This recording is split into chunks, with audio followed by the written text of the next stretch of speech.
Okay, we will pay homage to the Buddha by reciting Namo Tassa 3 times. Namo Tassa Bhagavato Arahato Samma Sambuddhassa. Namo Tassa Bhagavato Arahato Samma Sambuddhassa. Namo Tassa Bhagavato Arahato Samma Sambuddhassa. So we have already know that creating schism in Sangha is a mighty karma. Then what will be the cause of schism? Then what are the foundations of schism? So I also have to introduce the definitions of schism first, right? At least there must be 8 bhikkhus and 1 extra people, extra man maybe, extra monks or samnira or lay person, either one.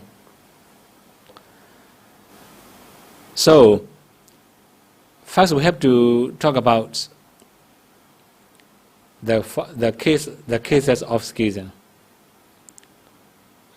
We cannot hear this one. Adhamma, unwholesome actions. So sometimes we may say adhamma as a dhamma. Although here I use unwholesome actions, it will cover unwholesome speech, unwholesome thoughts.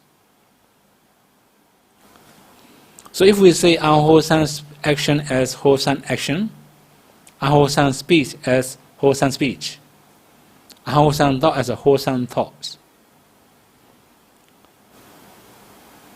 then we were trying to propagate our idea in the Sangha community. I have said there will be 8 bhikkhus, for example.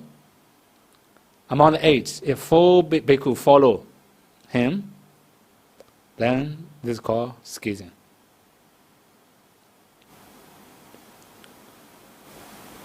Then, although we say very simply adhamma, although unwholesome actions, there are many other things. For example, we have 10 defilements. In Pali we call kilesa, right? Kilesa means it make mind impure.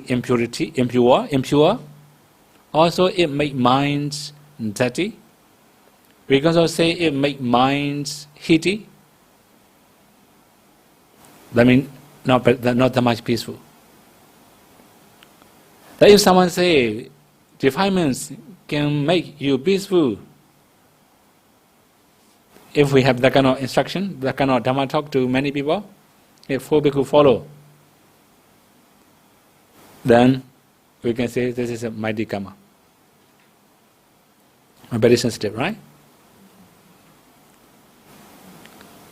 Not only that, if we say adhamma, there are also many other things. For example, no sutta as a sutta. No Bidhamma as a Bidhamma.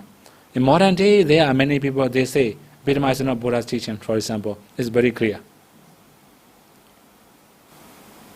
Buddha didn't say Bidhamma. Also, many of modern scholars and even ordinary persons say that kind of things to many devotees. Also very sensitive.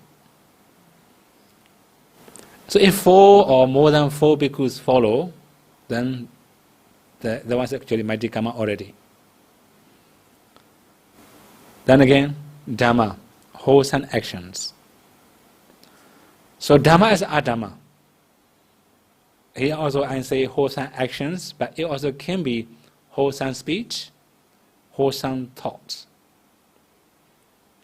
So wholesome action as unwholesome, wholesome speech as unwholesome, wholesome thought as unwholesome.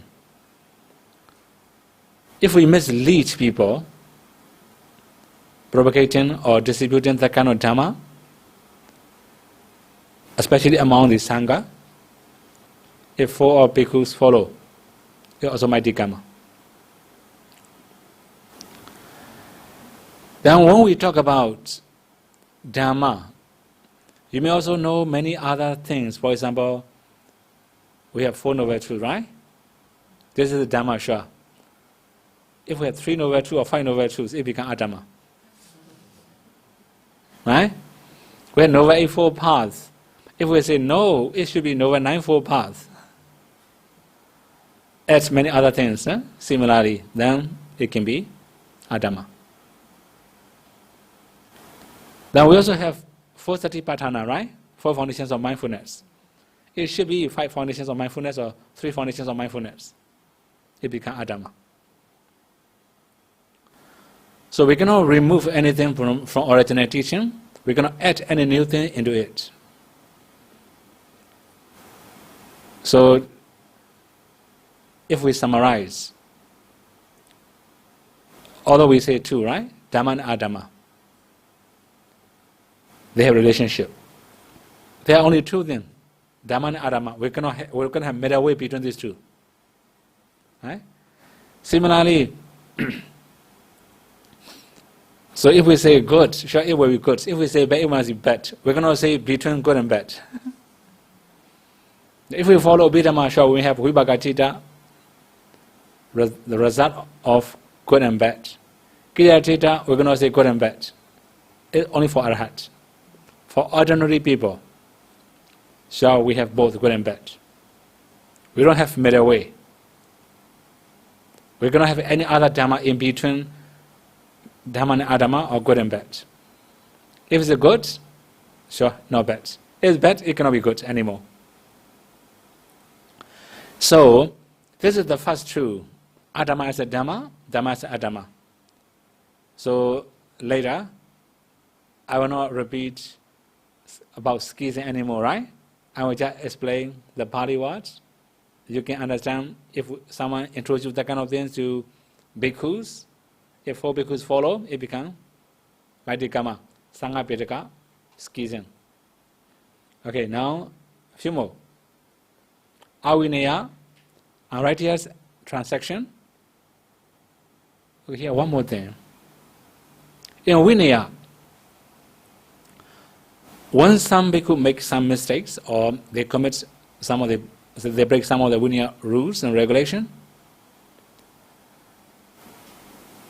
then if we have to do some Sangha transaction, Sangha activities, then we also have to ask the offenders, have you ever made that kind of mistakes? If we make judgment without questioning, this is unfair, unrighteous action, unrighteous transaction. Another thing is, in the absence of the offender, if we make judgment also, this is unfair, right? Unrighteous transaction, also avinaya. Sometimes we don't have any evidence. We may accuse another bhikkhu, he didn't confess, but we make judgment. Then this is also unfair. We call avinaya.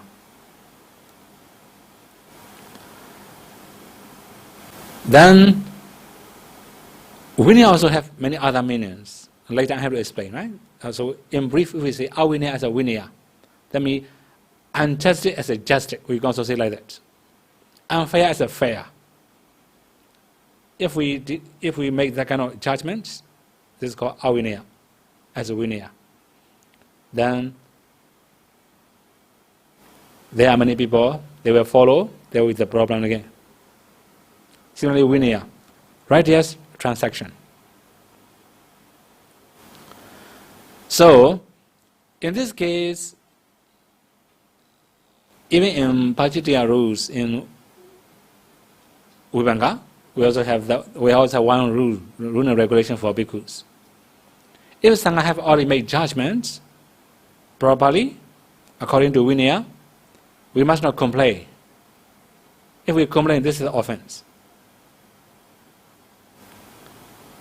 So it must be according to vinaya, according to Dhamma. Also, in the presence of offender, We also have already asked the question. He also confessed. We make judgments. Everything is smooth and proper. But later, we must not make any other judgment. We must not complain the judgment. Then, there are also many other things. For example, we cannot make any judgments or are under the process. Still investigating, questioning, also there are many other processes. Before we finish the transaction, if bhikkhu leave the Sima hall, this is also offense. So that means if we have to ask agreement from all the Sangha must be in the Sima. Without any reason, if someone leave, this is also offense. So anyway here the main thing is Vinaya. Sangha have made already judgments properly according to Vinayas. But if we say this is not proper, then this is also called Vinaya as avinaya. Then we can also understand many other ways of definition of Vinaya. So today I should introduce a little bit more. Pahana Vinaya, taming, by eliminating, lust, etc. We call Pahana Vinaya. We can also translate Pahana means abandoning. So abandoning lust. We can also tame our mind. Here Vinaya means taming. If we tame ourselves or if we tame our mind by abandoning lust, this is also called Pahana Vinaya. So that means if someone say by eradicating or by abandoning lust, we're going to tame our mind, it becomes avinaya. So similarly, we can also understand dosa. Anger, hatred, worry, sorrow, lamentation, despair, many things, right? We call dosa, simply. So by eradicating or by overcoming or by abandoning dosa, we cannot tame our minds if we have that kind of instruction, misleading people. Then this is also called avinaya. This one is very obvious, right? Lobha may be sometimes agreeable, maybe. Right? Lobha is agreeable for many of people. But we also have allowable lobha. We have to survive, we have to earn money, okay, allowable lobha, no problem. As long as we earn properly and legally, if we have right livelihoods, that kind of lobha is okay. Then for about dosa, whether legal or illegal is not really proper, right? It's very obvious. So I have already said, if we say dosa, it also means hatred, also anger, worry, anxiety, sorry, fear, lamentation, despair, all are understandable, very clear, right? Nobody likes that kind of things. Nobody wishes to cry. So by abandoning dosa, we can tame our minds. It's very obvious, but misleading people. Okay, if you have dosa, okay, let dosa grow up. Accept your dosa, or maybe improve your dosa. So when we mislead people like this, it becomes avinaya. Then you can imagine all other unwholesome mental factors. I think you have learned Abhidhamma, right? Abhidhamma Sangha. Moha, ahirika, anuttapa, many unwholesome mental factors. Whatever mental factors arise in our minds, we may feel discomfort. Also, there will be many other problems. So if we can abandon all the unwholesome mental factors, we may have more peacefulness, more calmness, also more harmonious, more humble, then it will be for the good of our community. Okay, if we summarize, Pahana Vinyami tame by eradicating or eliminating, abandoning lust. We can say dosa, lobha, moha, and everything. We also have another one, samvara vinaya, taming by restraint. So here, samvara means restraint. Then we have to train our eyes, ears, nose, tongue, body, and mind. These are called samvara, restraint. Especially, we have to abstain from many wrong actions, wrong speech, wrong thoughts. These are called restraint. So if we can train ourselves, sure, we can also tame our mind. Everybody has known that mind is the leader of everything, right? Mind is a forerunner. Even the very beginning of Dhammavada, you have already learned. All the speech and actions are led by the mind, preceded by mind. So, if we can train our mind, we can also train our actions, speech. At the same time, we can also train our thoughts. So here, samvara vinaya also, we can tame our minds by restraint. Then if we say, morality is useless. Many people also say like that, right? Then modern day, many people wish to get freedom.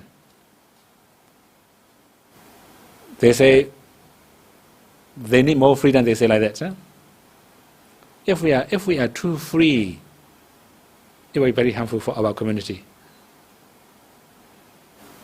So that's why we also need restraint. We also have to train ourselves. We need discipline. In Singapore, you have more discipline, right? So if you don't follow discipline, it will be very harmful for yourself also. Okay, yeah, the main thing is, there are many people, they say, we don't need concentration. We just need wisdom. Reject many things. No need jhana, just go vipassana. Very simple, very easy. So if we reject training, sure, that means avinaya. If we accept training, sure, that means vinaya. Especially if we accept restraint, following many rules and regulations, that means we have vinaya. If we say we don't need to follow many rules and regulations, that means avinaya. It can mislead many people. Then, okay, these are the first 4. Okay, then there will be many others, altogether 18. I have to finish 18 tonight, right? Then again, we have no Buddha's teaching.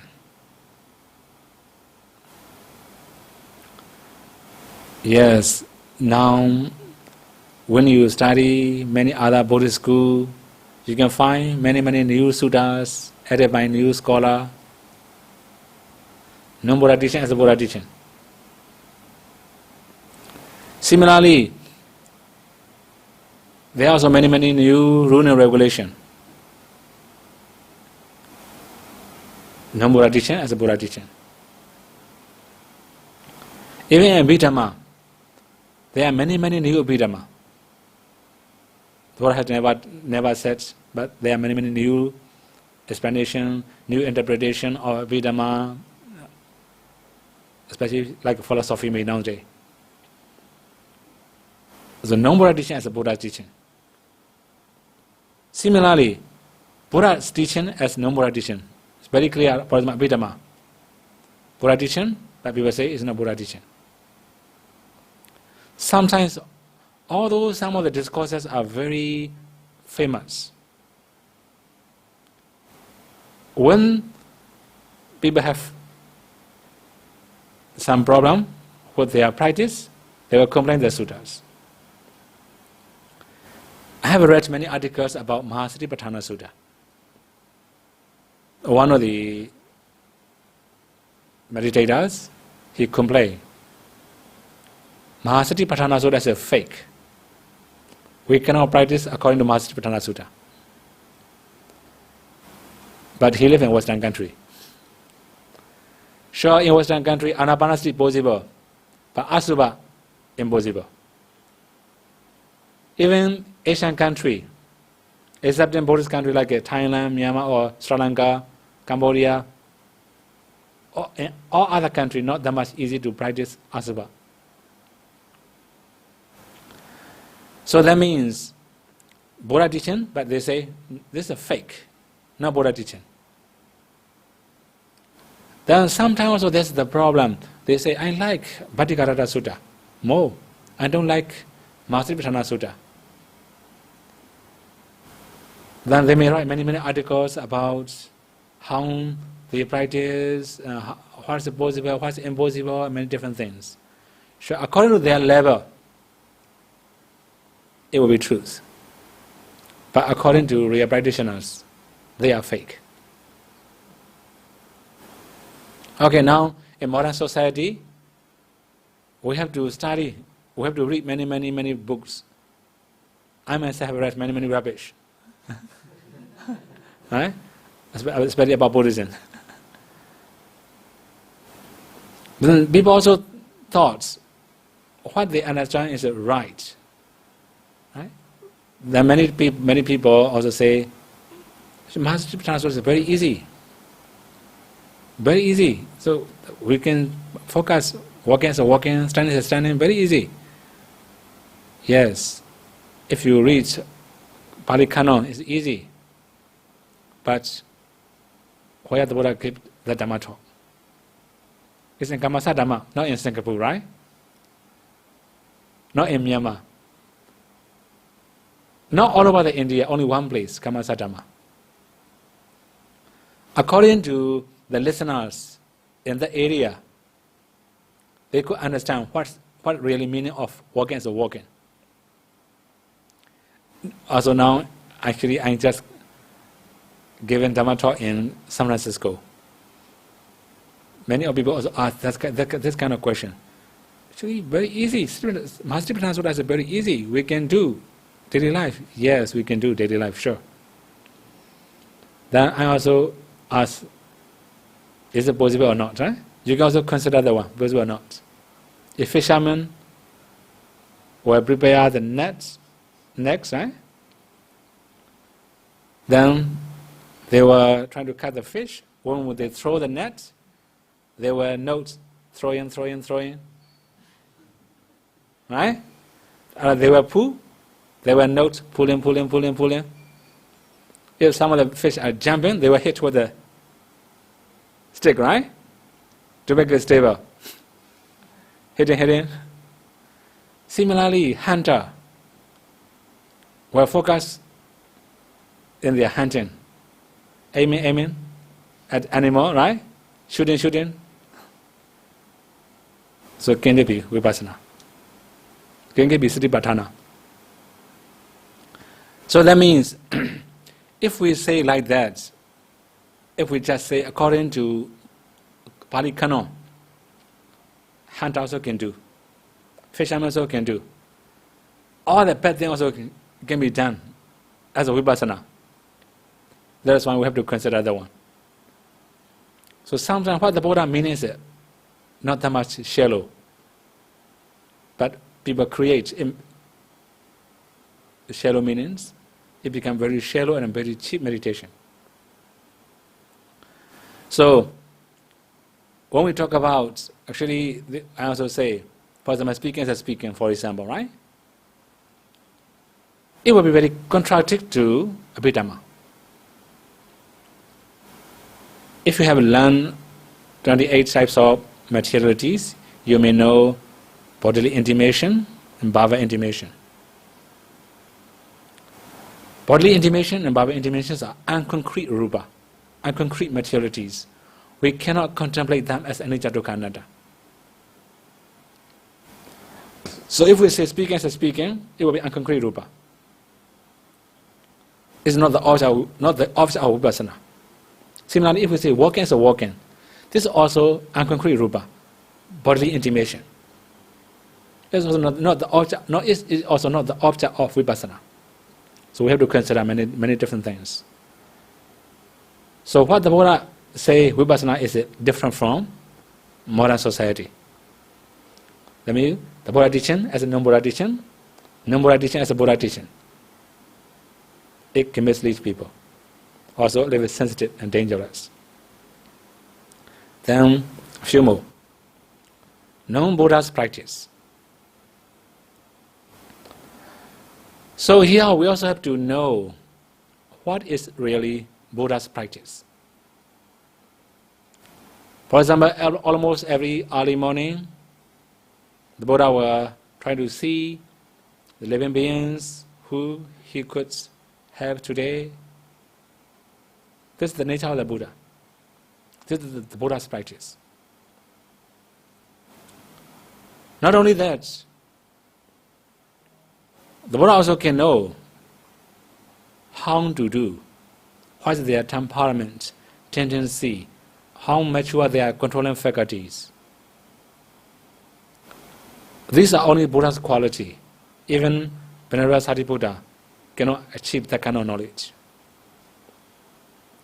Okay, now in brief, Buddha practice. So, in the early morning, Buddha was trying to see somebody who can attain past and future knowledge for today, in the morning, in the afternoon, or in the evening, or what time. This is only Buddha's nature. Only Buddha can do that kind of things. But if we say, Buddha cannot do like this, that's why Buddha cannot have Acharya Sadhu. If Buddha knows Acharya Sadhu ability, before he kills father, Buddha must have, right? So that means Buddha cannot see who can attain Nirvana. But there are many other things. How mature his controlling faculties. So, many times I also have given some simile to many of meditators. Now I just use the same simile. You may have seen mango fruits. Not on the plate, right? Not on the refrigerator or on the market, on the tree. You may have seen, right? On the tree. Even newly fruits, bear fruits. If we pick up, keep it somewhere, it will shrink, dry, spoiling. When the fruit is mature enough, if we pick up and keep it somewhere, it will ripen naturally. So, the taste also good. The seed also, we can also plant the seeds. If we pick up one that was very small, we also spoil the taste. We also spoil the seeds. Similarly, if there are many immature controlling faculties, if the Buddha trying to teach them, their level and the Buddha teaching are very far. They may not accept. Even in modern society, there are many people, they don't like morality. Right? Even today, I have met one man. He wants to meditate, then I say to observe precepts. Not many things, I say only one thing, don't drink. Because I can smell. Huh? I just say very simple things. He said, but it's very difficult. When I met my friends, then it becomes a habit. Then they say, when he say, I say, this is only excuse. Right? I also have many friends. They also drink, sure. Many of my classmates, when we were young, many of my classmates, sure, they drink. But when I met them, they dare not drink. I'm a bhikkhu, right? Although I'm their classmate, I'm a bhikkhu. They dare not drink in front of me. Anyway, the main thing is, if we say Buddha's practice, the Buddha can know how mature their controlling faculties. So sometimes, although we give Dhamma talk, they are not ready to accept. Let alone jhana or nibbana, even morality, they are not ready to accept. In that kind of condition, sure, we cannot talk about nibbana or jhana or vipassana. Then the Buddha practice is he will know all the things. The nature of these people, how strong his controlling faculties, how strong his defilements, what kind of defilement is very strong in his mind, his thought process. The Buddha could know all the things. Then the Buddha can give Dhamma talk to them. So this means known Buddha's practice as Buddha practice. Similarly, we also Buddha practice as a known Buddha's practice. This is also called misleading people. So I think I should introduce 6 extra knowledge of the Buddha, right? It will be easier for you to understand. The first one is called Indriya Propriety Jnana. Unfortunately, I didn't type here, right? Indriya Propriety Jnana. That means Indriya means controlling faculty, Propriety means lower and higher, more or less. Which one is excessive, which one is weak? The Buddha can know the controlling faculties of living beings. Only the Buddha have that kind of knowledge. All other disciples cannot attain that kind of knowledge. Another one is Asaya Nusaya Jnana. The Buddha also can know inclination and tendency of living beings. So, what his mind inclined most of the time, what kind of latent tendency is obvious in his mind. The Buddha could know all these things.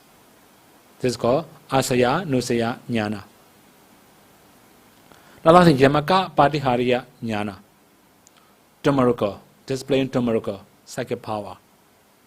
Only the Buddha can do. Even Arhat cannot do like a Buddha. You may remember before Buddha was going to deliver us Abhidhamma in Darwin's arounds, he also displayed Tummaruka, psychic powers. So that kind of psychic power can be displayed by the Buddha. No other Arhat can do it. Another one is Mahakaruna Samapatti. That means in every early morning, Buddha will enter into Karuna Samapatti, Karuna attainment. He was trying to see which living beings is mature today, how he can help. Only the Buddha have that kind of knowledge. Another is Sabha Newton Jnana, you know already. Omniscience. The Buddha can know all the things. So one more thing here. If the Buddha wishes to know, he can know everything. Now finally, Anavarana Jnana. If the Buddha wishes to know, nobody can block his knowledge.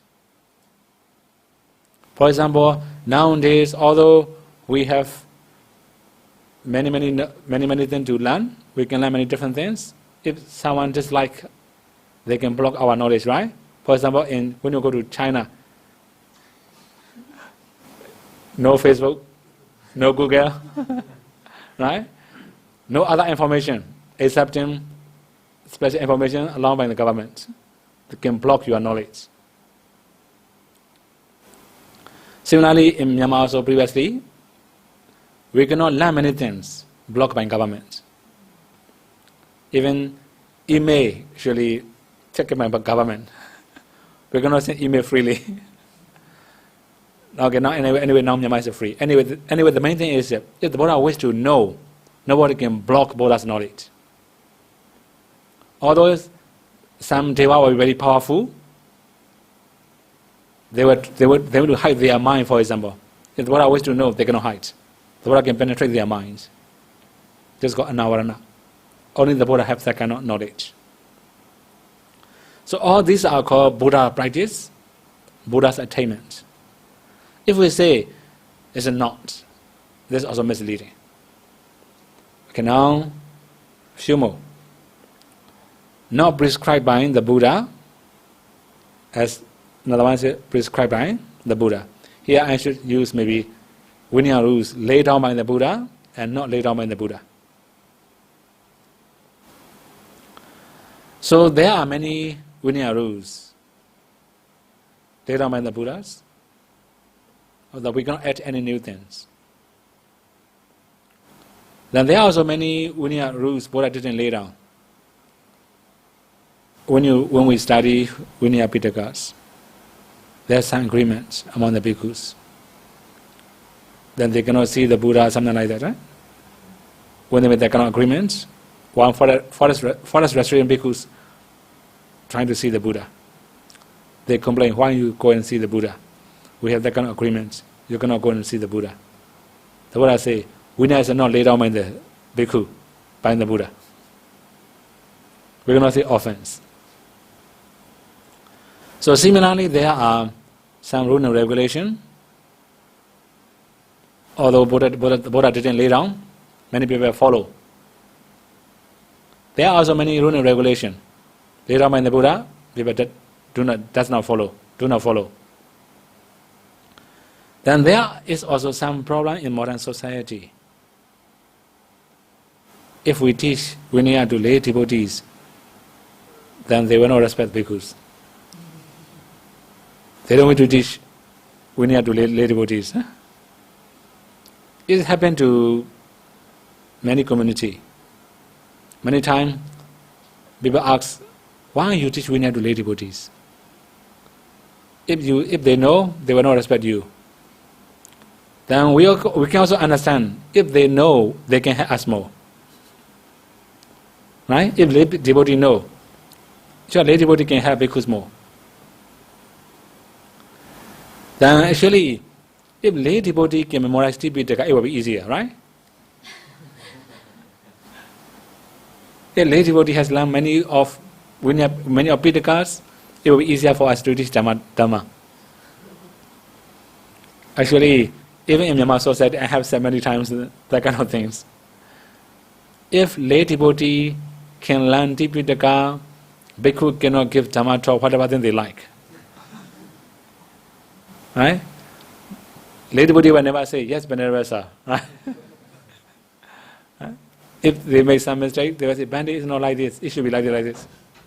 Very good, right? So here the main thing is, when the Buddha lay down, we have to say this is laid down by the Buddha. When the Buddha didn't lay down, we have to know this is not laid down by the Buddha. So in Vinaya, we cannot add any new rule and regulation. We cannot remove any rules and regulation. Then again, we have the next part. No offense. So, if we say no offense, we also have to analyze a little bit more. Offense and no offense, right? So there are some rule and regulation here, achitaka, unknowingly or unintentionally. So many of our rules and regulation, if we do unintentionally, sure is no offense. We have sajitaka, knowingly. If we make some mistakes knowingly or intentionally, it's offense. There are some special cases. Although we do it unknowingly, it's not allowable. Special cases like that. So the Buddha laid down many rules like this. For example, going between men and women, right? And that kind of thing is not really allowable. Knowingly or unknowingly, we must not do. That's why when someone For example, some boy or girl, Bhante, please give this letter to that girl, for example. We have to be very careful. Similarly, the guy will say, Bhante, please pass this letter to that boy. We have to be very careful. We would don't bring any letter from anybody. Actually, I myself never bring any letters from anybody, except in some invitation letter for some people or some bhikkhus we can bring. If we don't know what kind of letters, we should not bring. We should not pass to anybody. This is ajitaka, unknowingly. Although we don't have intention to go between two persons, then it's not really proper. Buddha strictly prohibited. Okay, there are many other similar cases. Okay, that means if we do knowingly, mostly offense. If we do unknowingly, no offense. There is some exception, some cases, although we do unknowingly, it will be offense. So non-offense is offense, we're going to say like that. Offense and non-offense also, we're going to say like that. Mistake must be mistakes. Right? Then again, minor offense and major offense. So here, what's the minor offense? We also have to know. There are 6 types of offense. I think many of people may have known the one. And you have to list out, right? That's what the first one, parajika. We have 4 major rules. After ordination, before leaving Sima Hall, we have to explain these 4 to newly ordained bhikkhus. If they have already committed this parajika only one way, they remain as a samreda or disrobe. They cannot continue as a bhikkhu anymore. So that means in one life, only one time we can break that kind of rule and regulation. Right? No second chance. This is called parajika. You can also say failure, maybe something because of failure. Then sanghadisesa. This is the second very heavy offense. So when we break other rule and regulation, if we just form a confession, it's okay, no problem. But when we do sanghadisesa, the process will be very long. That's why this is also a little bit heavy. Like going between boys and girls, this can be considered as that one, sanghadisesa. Schism also, that one, sanghadisesa. Creating schism and sangha, right? This is also sanghadisesa. And tunechaya. Actually, if our actions or activities are very close to sanghadisesa or parajika, is tunechaya. Before breaking parajika, it will be tunechaya. For example, stealing. If we touch, it's a minor offense. If we shake, tunechaya. If we move, parajika. Whether we get or not, right? If the property is valuable enough, we must not touch with improper intention, unwise intention, especially with the intention to steal. We must not touch. If we touch, minor offense. I have already said, right? If we shake, tunechaya, move, parajika. So very strict. For lay person, it will be different. If you steal other people's property, sure, you may know this other people's belonging. You also know, right? This is also really other people's belonging. You also have intention. You make action. You get it. This is stealing. For bhikkhu, whether we get or not, if we move, parajika, very strict. Also very subtle rules. Okay, the main thing is tunechaya is very close to parajika and sanghadisesa. Okay?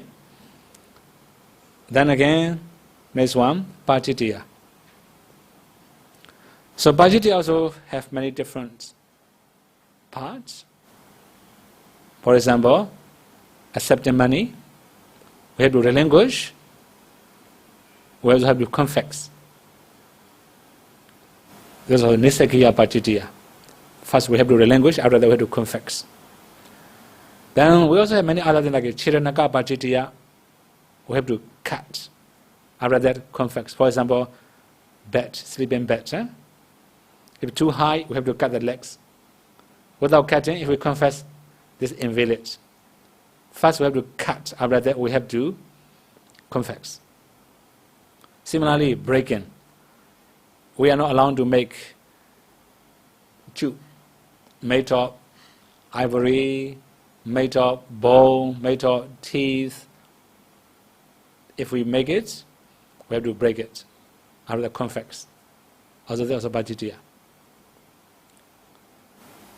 Okay, there are many other rules and regulations. This is a number 4, right? Then Paridesaniya. There's also special cases.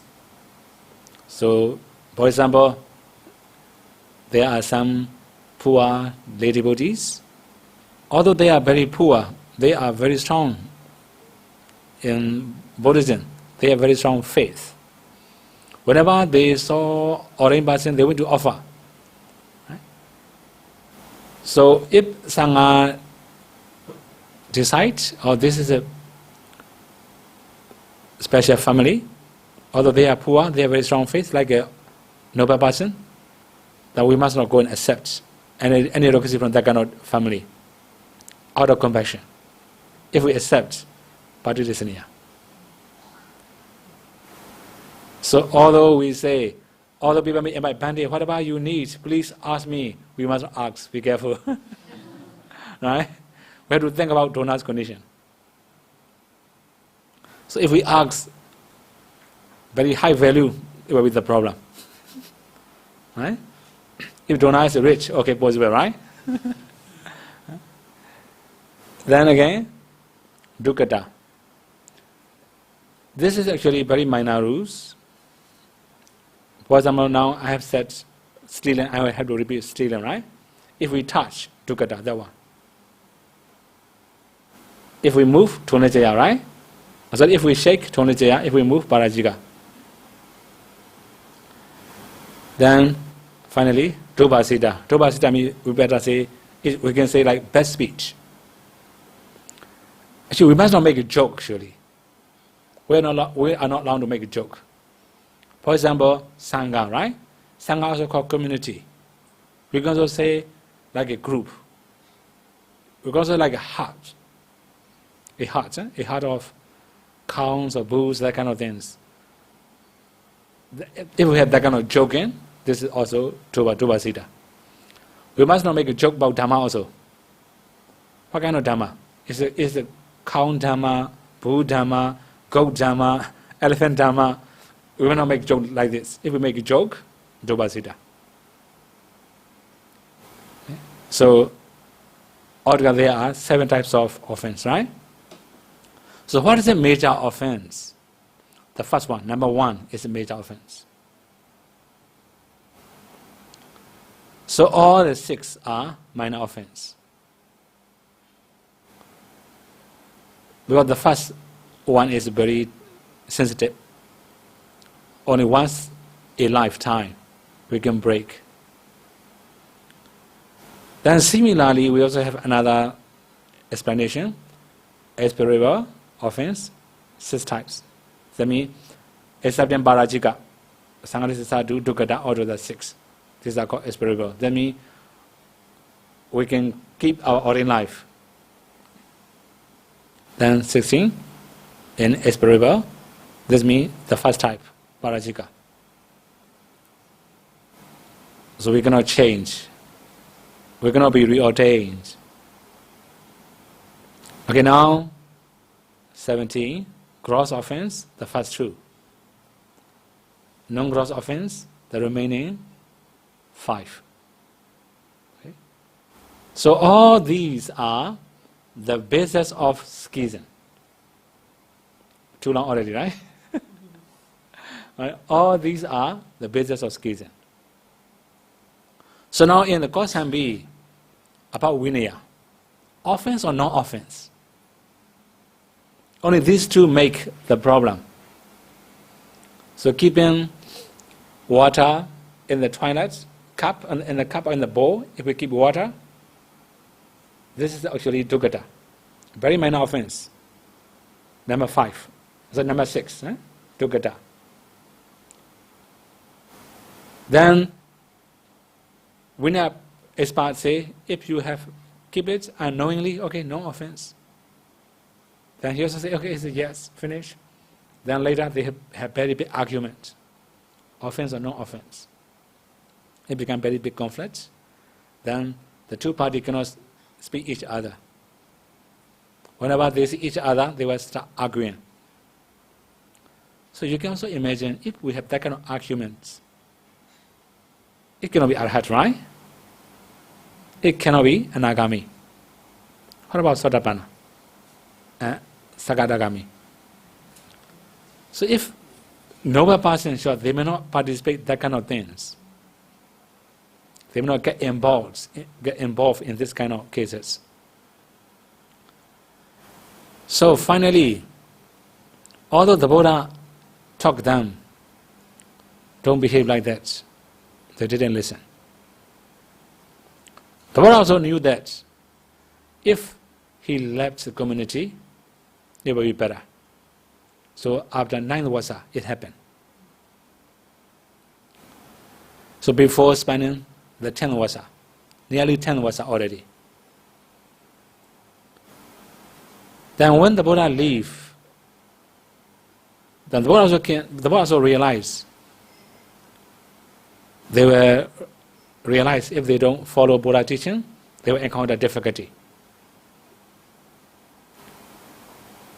Without informing anybody, the Buddha didn't inform anybody, including Venerable Sariputra, Mahamoggallana or Ananda or any chief disciple, great disciple. He lived alone. According to Vinaya, when we are going to leave, we have to keep all the sleeping bags, all the bed sheets, we have to keep properly. So the Buddha keep all his property by himself. He left. Then there are many wise disciples. They realize the Buddha don't wish anybody to follow him. When the Buddha have left, the problem started in the community. That's why I said, why the Buddha left without informing? Then they could have to open up to the lay devotees. Why the Buddha has left? Realizing, because of bad behavior of the bhikkhus, the Buddha has left, lay devotee got angry, saying, although you were ordained under the Buddhas, you don't listen. How should I respect you? They don't respect. They don't pay respect. They don't offer any particular things. They have to suffer. Also, Vassa is getting nearer and nearer. They also requested Venerable Ananda to follow the Buddha. But Venerable Ananda was very wise. He said, Buddha kept all his bed sheet, all the properties properly in his kuti by himself, without informing anybody. He left. That means the Buddha don't wish anybody to follow him. That's why he should not follow. First, the Buddha visited to Venerable Bhikkhu. So Venerable Bhikkhu lived alone in Balaka Lonaka village. Very long name, right? So that ones belong to one Buddhist devotees, or the village belong to very highly honored Buddhist devotees. So he spent there alone. So the Buddha also have intention to be in the seclusion. The Buddha also realized in this Vassa, especially 10th Vassa. If you cannot find anybody who can attain birth and fruition knowledge, after Vassa, they may attain. So the Buddha spent only a short time with Venerable Bhikkhu. Then the Buddha continues to see Venerable Anuruddha, Venerable Kimila, Venerable Nandiya. Then they live in the eastern bamboo grove, the eastern part of the village, Palakalonaka village. There were bamboo forests. Then, when the Buddha left, he didn't wish anybody to recognize him. That's why he determined to stop his body ray. So many times when the Buddha visited here and there, because of many rays from his body, radiating rays from his body, many people can recognize this Buddha. But now, he determined to hide everything. Nobody can recognize he was a Buddha. When he approached bamboo grove, there's also a guardian, a man who protects the bhikkhus. The Buddha has good looking. That's why when seeing the Buddha, he thought that man has good looking. He may be a greedy man. So all the three bhikkhus inside in the forest has very strong contentment. Then the new bhikkhu come, then he was destroying the three bhikkhus. Not recognizing he was Buddha, he said, there are three good monks in the forest, please don't enter. So he also has responsibility. So I already said that ones belong to very highly honored spiritual devotees. So that man also have to protect. That's why he appointed one man to guard the bhikkhus and to protect the forest. Then later, the Buddha sent the ray to the bhikkhus, his disciple. Venerable Anuruddha realized Buddha's coming. So he approached the Buddha. And also he also overheard the conversation between Buddha and their guards. Say, please allow him to enter. He also welcomed Buddha. He also informed his Dhamma friends. Then the Buddha asks, Anuruddha, how do you live here harmoniously and with unity? Because the Buddha has already experienced this unity, right? Now the Buddha asks how you live harmoniously and with unity. Then Venerable Anuruddha, he's a senior. He said, I put aside my wish. I just follow my Dhamma friend's wish.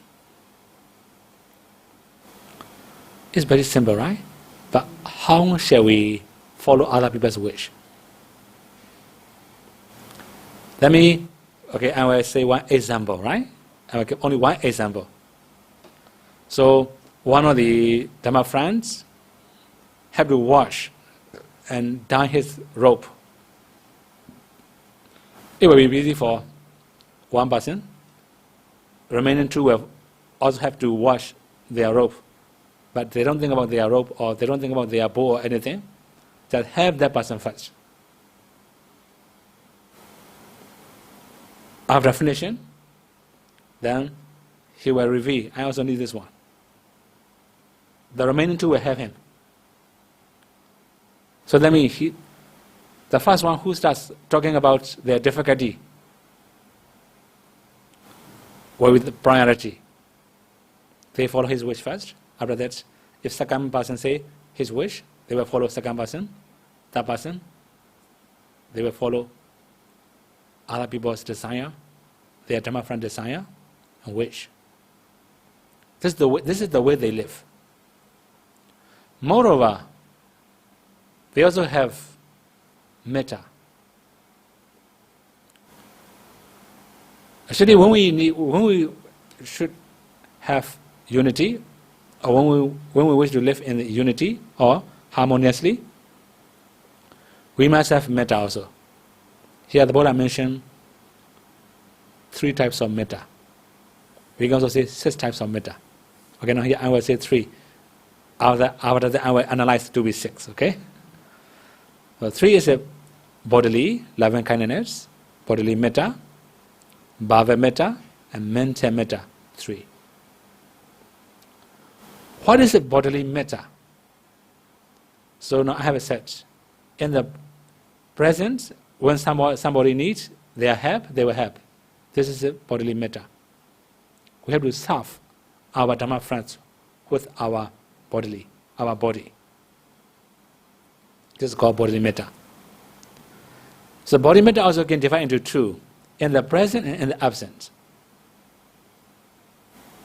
For example, one of the Dhamma friends forgot his robe outside. The second Dhamma friend will keep it for him, or maybe return to him. Although it's absent of the Dhamma friends, they will take care of his properties. Maybe one of the Dhamma friends have to set out, live a long journey, far away from the community.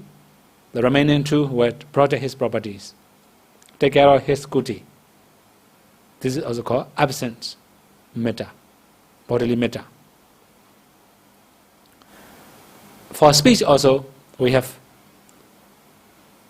bhava metta in the present. So when we speak each other, we speak with loving kindness, kindly speaking. In the absent also, we don't speak ill of other people. Just protect his virtues, protect his quality, just speaking goodness of Dhamma friends. This is called absent metta. So for about mental loving kindness, you can easily know, right? In the present also already a metta, in absent also already a metta. This is the call for unity. So these 3 Bhante, Venerable Anuruddha, Kimila, and Venerable Nandiya, these three live with these 3 kinds of metta. That's why they have unity. They are also harmonious. So later, this topic will go for Goswami Bhikkhus, right? Okay, again. After that, the Buddha set out a very longer journey to go to Palileka forest. You may have seen this picture, right? An elephant served the Buddha, called Palileka elephant. So previously, the elephant also lived with his group. But the problem is, when he is going to take shower or going to drink, or other elephants go and take shower, he cannot drink clean water. When he was going to eat, then all other elephants will follow him, eat. When he breaks some branches, all other elephants eat. He cannot eat, just tired. So he left his group. The Buddha also left his group. Both of them are alone. Right? Then the Buddha also knew the thought process of the elephant. That's why Buddha also uttered this one. As the king elephant with pole-like tucks, being alone, delights in the forest. The Buddha, being alone, delights in the forest. The thought process of the elephants and the Buddhas are the same, delighting in seclusion. Here, seclusion means viveka. We have 3 types of viveka. Kaya viveka, bodily solitudes, that means living alone. Chitta Viveka, mental solitude. Mental seclusion also. That means if we can know only one object, especially in meditating, if we can know only one object all the time, we have mental seclusion. Especially when we can attain jhana, it's very obvious, right? This is called mental seclusion. Mental solitude also. Finally, Upati Viveka, the solitude of entering fruition knowledges. So not only fruition knowledges, we can also say Nirodha Samapatti and higher attainments. They are also called Upati Viveka. Yeah, Upati means we have Kantupati. Aggregates are also called Upati. So here, free from Kanda. That means when we can realize Nibbana, or when our minds take a Nibbana as object, we don't know the Kanda.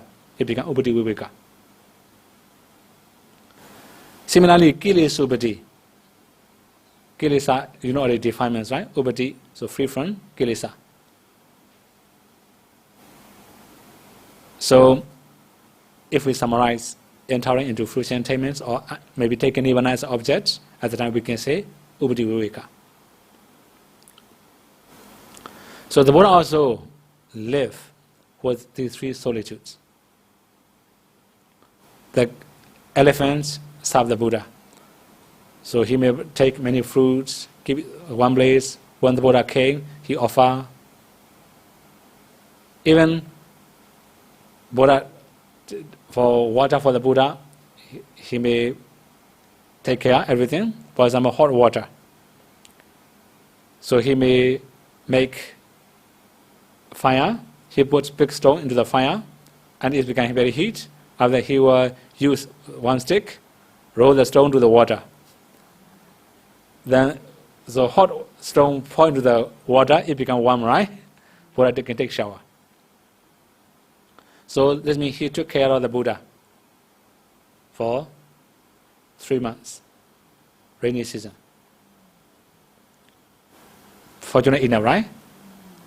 Very far from ourselves. Also, if we are alone together with the Buddha and we ourselves, right? It will be very fortunate, right? So, then, one more thing here.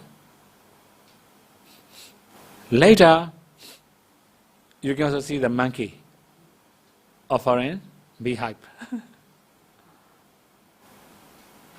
So, when seeing the elephant serving the Buddha, the monkey also went to serve. So he find, actually, elephant cannot climb up, right? Monkey can climb up the tree. So he got beehive and he offered the Buddha. So finally he also passed away because of too much joy. He climbed up the tree. Unfortunately, he caught dry branches and fall down. Finally, he passed away.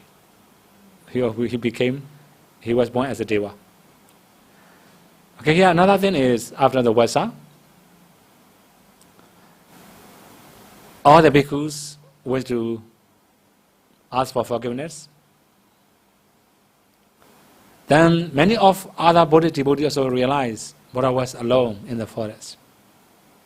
For example, Ananda Pendika, Visakha, Pasenidi Kosala, and many of devotees. Then they also worry about the Buddha. But anyway, the Buddha can live in solitude. Then after the Vassa, Venerable Ananda brought all the bhikkhus to the Buddha in the forest. They dare not enter.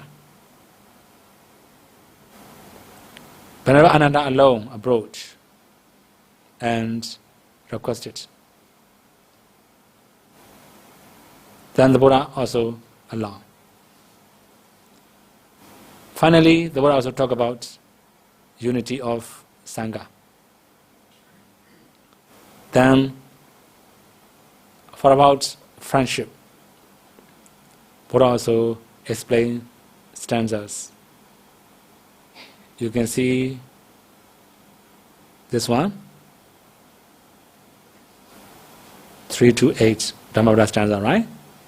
If one finds a sagacious friend who is a virtuous and steadfast companion, one should live with him joyfully and mindfully, overcoming all dangers.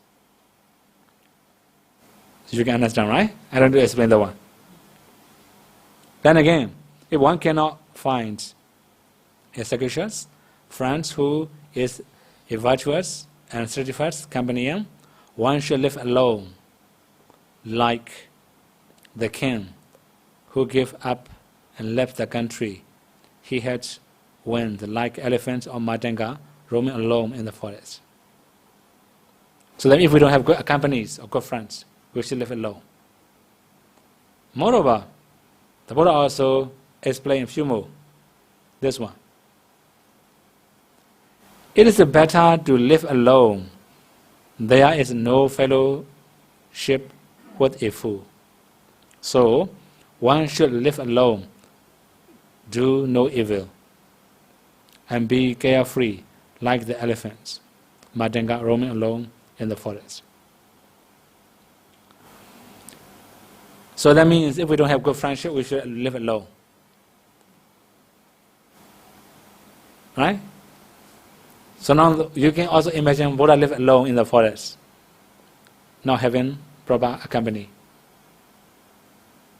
It doesn't mean Venerable Sariputta's, Mahamoggana's are bad, right? But he just want to live alone. So this is the 10th Vassa the Buddha spent in Bali Leka forest. Then the Buddha also explained many things about unity. So we also have known unity is a strength, right? The Buddha also talk about bodily loving kindness, bhava loving kindness, and mental loving kindness. 3 types of metta. So when we have all these kind of metta, so we can be good friends in our community. Although other people are bad, so we can be good friends. Then, we also should know that even the Buddha himself cannot avoid ups and downs of life.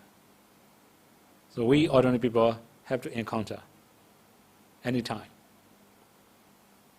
When can we be free from that kind of things?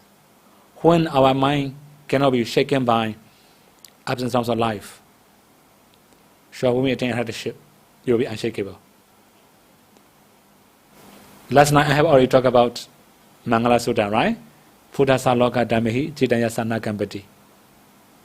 Our heart's minds cannot be shaken by ups and downs of life, although they encounter it.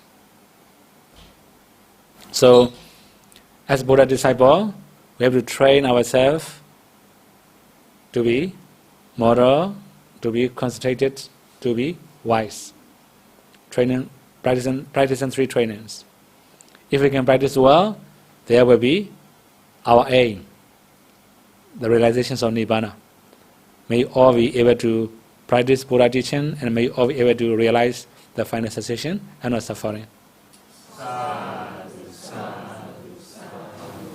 Okay, only 5 minutes left, right? Today I spent a very long time. Then any other question from anybody?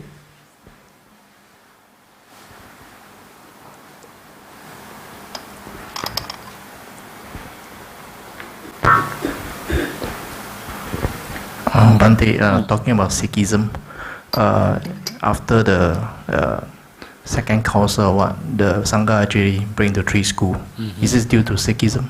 Yeah. Okay, so there's karma. Sure, karma. Oh, sure. Okay.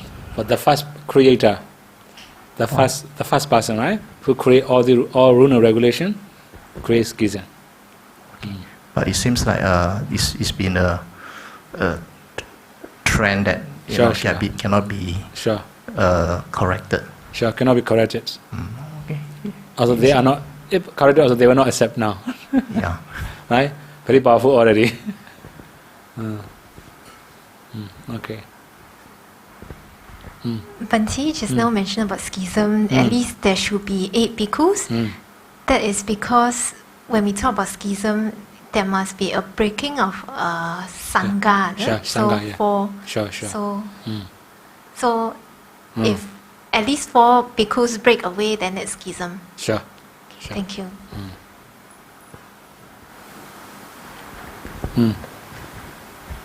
Bante, so when they have to actually make a judgment, if that is a correct word, on the bhikkhu's offense, so is the judgment based on just the abbot's decision, or there's also like a few bhikkhu decision? Not abbot decision. It should be in the community decision.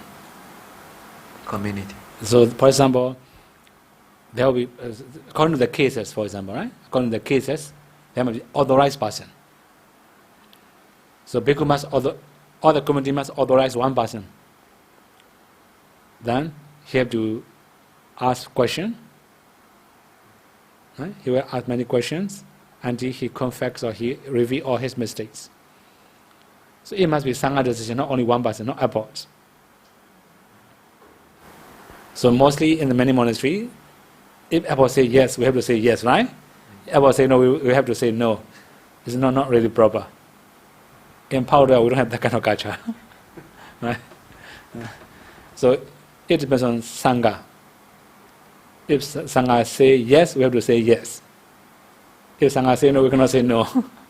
So we have to say no. Right? So sangha decision, not personal. Right? Okay then? Earlier mentioned about bed. If the bed is too high, then we can saw the leg to make it shorter, to make it allowable. Yeah. So bhikkhus cannot sleep on beds which are too high. Sure. But if it's very big, it's okay. Okay, it doesn't matter. So the height is the only thing. Height is the only thing. But one more thing, if the bed belong to lay person, it doesn't matter. For example, we have to spend in the hotel, for example, right? Standing very high. It belongs to lay devotees. It does not belong to bhikkhus. It will be okay. I see. But if it's Sangika, then it's a problem. Sure. Thank you. Bhante, just now Bhante say bhikkhu cannot receive the money. Then the day Jadoji come, one bhikkhu come here, he received the money and touched the female. Then, as a lay people, how we can do it if we see this bhikkhu like that? I run away. The other person, they are very happy. Bhikkhu like that. Trash, huh? I know. I'm very scared. Then if next time this happen, then what can do as a lay people to protect? So Sangha? You better be a little bit far from that kind of community, right? Right? It should be far from that kind of community. Actually, nowadays there are many popular traditions, right? Blessing. If bhikkhu touch, they say this is a blessing. Right? I have seen one movie clip, and in Thailand it happened maybe. Here even in my room I have found like a broom, right? Made of some of the stick, a bundle of sticks, deep in the water, hit people, right? Actually, very seriously hits actually. People are happy, But actually, according to Vinayas, we must not beat like that. So people think this is a blessing. So, sure, this is also misleading people. Have you ever read Mangala Sutta? Blessing Sutta? Discourse on blessing, right? So you know already, blessing is not from bhikkhus, right? Blessings come from ourselves. Right? People misunderstand. Blessing comes from bhikkhus. Actually, blessing comes from ourselves. If we practice, we have blessing. If we don't practice, no blessing. Sure, it's very popular now. So if you can stay away from that kind of community, it will be better. Okay? Bhante, can I ask a question? My understanding is that the Buddha did not lay down any Vinaya rules until 20 Vassa. Okay, not major rules. Not major rules. Many minor rules are already there. Oh, okay. Because I thought that the Venerable Sariputta requested the Buddha to lay down Patimokkha rules so that the Buddha Sasana will last long. At that time, the Buddha said that because all the bhikkhus are pure at that point. Yeah, sure. So only at the 20th Vassa. Sure. But this happened Bhante at the 10th Vassa. So Okay, that was actually minor rules, not major rules yet. Although the Buddha just says schism, but nobody creates schism yet. So I have already said, whenever Devadatta started that one, right? He just approached Ajatasattu when Buddha was in Kosambi. So we cannot know which year also. It doesn't mean Buddha spent was in Kosambi. In the very year he approached. We cannot say like that, right?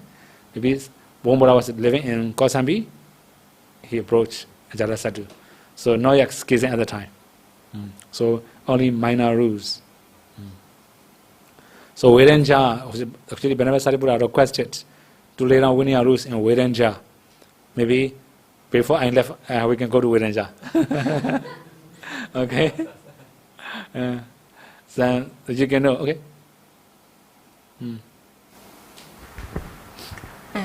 Sorry, Bhante, I just want to ask, what happened to the elephant now? Oh, elephants. Sure. Because of the good. He also good sure karma. become Deva, sure, right? He also become Deva, sure. Okay.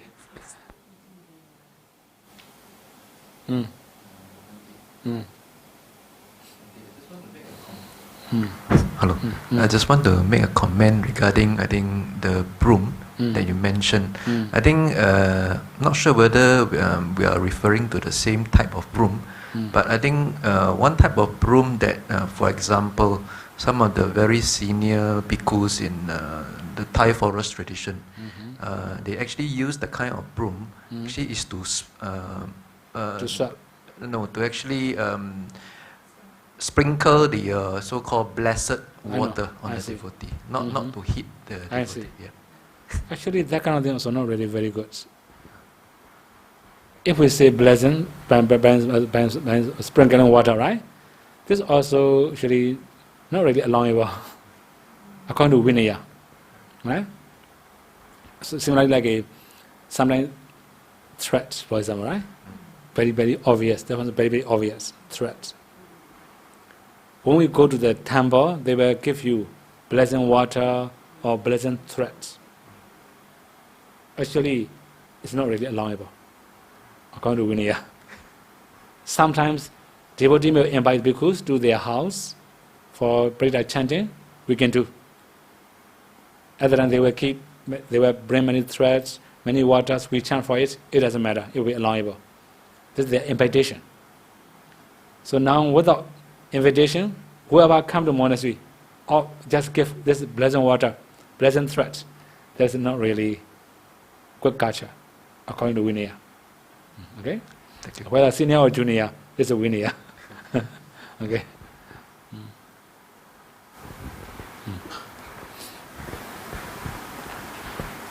Okay? No more. maybe one last. Is this Matanga elephant the same as the Parilaya elephant? Matanga elephants, okay, we have to search again. Actually, we have many different types of elephants according to their strength. Okay, so for example, like in former elephants and the little bit bigger elephants, so actually their strength will be different. According to the strength, it become maybe later one will be Chatanda, I think. Chatanda is the highest elephant, the strongest elephant. So Matanga is not strongest. Okay. Going to the Deva is not so good. Why the monkey and elephant going to Deva, not become to good human to practice. Okay, so they may not think about human beings, right? So that means when we have good punya, as our mind inclined, it can happen, right? So it depends on where we frequent. For example, Bimbisara, he's Sotapanna. He can be reborn in him very high Deva realms, but now he became very low Deva, right? Because of his past life inclination. He has been born in that kind of life many times. That's why his mind inclined to that kind of life. He became very lower Devas. Jana was about Deva. We can find in Dika Nikaya. Right? Okay. Then any other thing? Offering. Okay.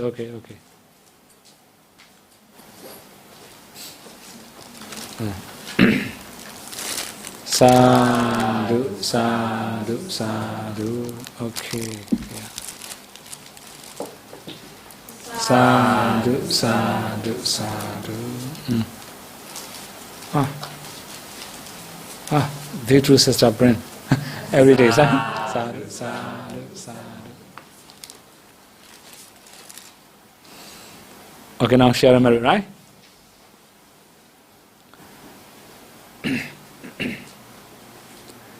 Idame punyam asawakayam waham hodu idame punyam nibbanasa bhattayo hodu mama punya bhagam sabba sadanam bhajemi te sabbe me samam punya bhagam lavantu sadhu sadhu sadhu.